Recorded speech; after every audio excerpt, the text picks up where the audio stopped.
حضور اکرم صلی اللہ علیہ وآلہ وسلم کا تو وہاں جہاں مسجد نبوی قائم ہے نا، یہ 2 یتیم بچوں کی جگہ تھی، اور ان کے جو چاچو تھے نا وہ ان کے نگران تھے۔ آپ علیہ السلام نے پوچھا کن کی ہے؟ جی سہل اور سہیل 2 یتیم بچے ہیں، ان کے والد فوت ہو گئے ہیں، یہ ان کی ہے۔ تو فرمایا جگہ ہم خریدنا چاہتے، کہ خریدنا نہیں آپ لے لیں، کہ یتیم کے مال کو میں نے کھانا نہیں ہے، ہم اس کے پیسے ادا کریں گے۔ پوری مسجد نبوی کا جو ریٹ اور پیسہ لگا نا، جو قیمت لگی اس زمین کی، تو وہ سارے کے سارا پیسہ حضرت صدیق اکبر رضی اللہ عنہ نے ادا فرمایا تھا۔ یعنی حضرت صدیق اکبر کے مال کو حضور نے اپنا مال سمجھا تو فرمایا نا کہ ہم ادا کریں گے۔ تو حضرت ابوبکر صدیق رضی اللہ تعالیٰ عنہ نے ان کا پیسہ عطا فرمایا۔ یہ مسجد نبوی بن گئی۔ مسجد نبوی کی تعمیر چل رہی تھی کہ اس دوران جب کھدائی ہوئی تو وہاں سے مشرکین کی ہڈیاں نکلیں، جو مشرکین کے زمانے میں مر گئے تو یہاں دفن ہو۔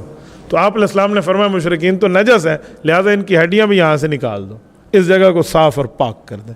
بالکل ان کی ہڈیوں کو نکال کر، صحیح بخاری میں نبشت نکال کر ایک دوسری طرف پھینک دیا گیا، تو اس جگہ کو مشرکین سے پاک کیا گیا۔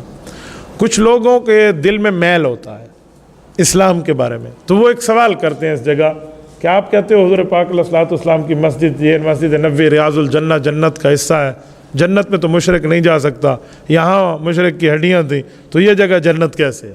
تو اس کا بہت آسان جواب ہے کہ شیطان بننے سے پہلے کہاں تھا؟ کہتے ہیں جنت میں تھا، اوپر ہی تھا۔